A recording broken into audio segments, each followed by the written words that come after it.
Hello friends, तो कैसे हैं आप लोग। आई होप आप लोग खुश होंगे, स्वस्थ होंगे और अपने पढ़ाई पर ध्यान देते होंगे।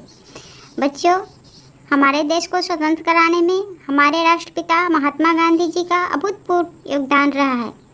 आज हम लोग उन्हीं के योगदान के बारे में चर्चा करेंगे कि उन्होंने हमारे देश को आज़ाद कराने के लिए कितना संघर्ष किया। तो चलिए आज हम लोग गांधी युग के बारे में जानकारी प्राप्त करेंगे। गांधी जी 1893 ईस्वी में दक्षिण अफ्रीका गए और वहां अपने 20 वर्षों के प्रवास के दौरान रंगभेद नीति के खिलाफ लड़ाई लड़ते रहे। यहीं पर गांधी जी ने सर्वप्रथम सत्याग्रह आंदोलन चलाया। दक्षिण अफ्रीका में महात्मा गांधी जी ने अपनी विचारधारा को प्रचारित प्रसारित करने के लिए फिनिक्स सेटलमेंट एवं टॉलस्टॉय फॉर्म की स्थापना की। गांधी जी ने अपने प्रसिद्ध ग्रंथ हिंद स्वराज की रचना 1909 ईस्वी में लंदन जाते समय की थी। सन 1915 ईस्वी में गांधी जी दक्षिण अफ्रीका से भारत वापस लौटे। इन्होंने अपना राजनीतिक गुरु गोपाल कृष्ण गोखले जी को बनाया। गांधी जी ने भारत आने पर 1915 ईस्वी में अहमदाबाद के पास साबरमती नदी के तट पर सत्याग्रह आश्रम की स्थापना की। भारत आने पर गांधी जी द्वारा राजनीतिक क्षेत्र में अपना सर्वप्रथम महत्वपूर्ण कार्य गिरमिटिया प्रथा अर्थात मजदूरों की भर्ती किए जाने के संबंध में किया गया, उसका विरोध था। अप्रैल 1917 में गांधी जी के द्वारा चंपारण सत्याग्रह प्रारंभ किया गया। भारत में गांधी जी द्वारा चलाया गया पहला वास्तविक किसान सत्याग्रह खेरा सत्याग्रह 1918 था। गांधी जी ने खेरा, जो गुजरात में पड़ता है, में कर नहीं देने पर आंदोलन चलाया था। 1918 ईस्वी में गांधी जी ने अहमदाबाद मिल मजदूरों की हड़ताल के समर्थन में पहली बार भूख हड़ताल की थी।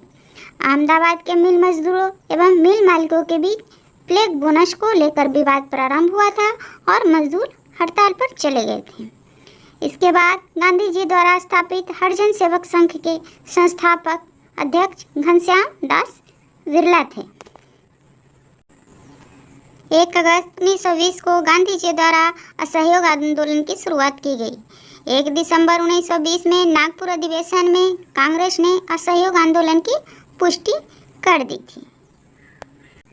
गांधी जी ने नागपुर में कांग्रेस के पुराने लक्ष्य अंग्रेजी साम्राज्य के अंतर्गत स्वशासन के स्थान पर स्वराज को नया लक्ष्य घोषित किया। गांधी जी की इस योजना से बेसेंट, जिन्ना एवं पाल ने असंतुष्ट होकर कांग्रेस छोड़ दी।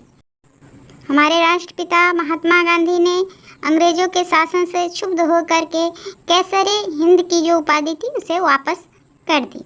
गांधी जी के आह्वान पर असहयोग आंदोलन के खर्च की पूर्ति के लिए 1921 में तिलक स्वराज फंड की स्थापना की गई। 5 फरवरी 1922 को उत्तर प्रदेश के गोरखपुर जिले में चौरी चौरा की घटना घटी, जिसमें किसानों के एक जुलूस पर गोली चलाए जाने के कारण क्रोधित भीड़ ने थाने में आग लगा दी, जिससे 21 सिपाहियों की मृत्यु हो गई।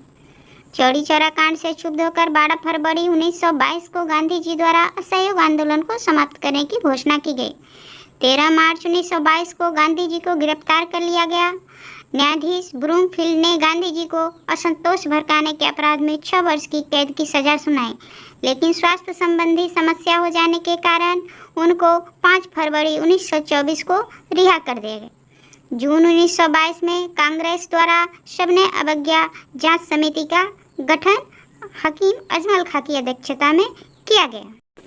फरवरी 1930 में साबरमती आश्रम में हुई कांग्रेस कार्यकारिणी की दूसरी बैठक में महात्मा गांधी को शबने अवज्ञा आंदोलन शुरू करने का दायित्व सौंपा गया।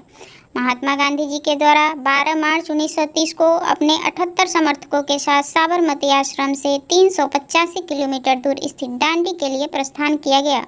लगभग 24 दिन बाद 6 अप्रैल 1930 को दांडी पहुंचकर गांधी जी ने समुद्र तट पर नमक कानून तोड़ा। 8 अगस्त 1942 को मुंबई के ऐतिहासिक ग्वालियर टैंक मैदान में भारतीय कांग्रेस कमेटी की वार्षिक बैठक में भारत छोड़ो प्रस्ताव को पास किया गया। गांधी जी ने प्रस्ताव पास होने के बाद करो या मरो का नारा दिया। दोस्तों, हमारे भारत को स्वतंत्र कराने के लिए हमारे राष्ट्रपिता महात्मा गांधी जी ने अपना सर्वस्व न्यौछावर कर दिया।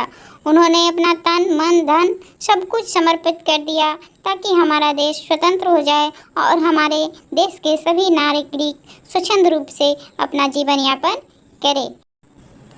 बच्चों, इस प्रकार हम देखते हैं कि हमारे देश के स्वतंत्रता के लिए हमारे राष्ट्रपिता ने अमूल्य योगदान दिए, जिसको कभी भी भूला नहीं जा सकता है। आई होप बच्चों यह वीडियो आप लोग को पसंद आया होगा। अगर पसंद आया होगा तो प्लीज़ मेरे चैनल को लाइक शेयर एंड सब्सक्राइब ज़रूर कर दीजिएगा। Thank you.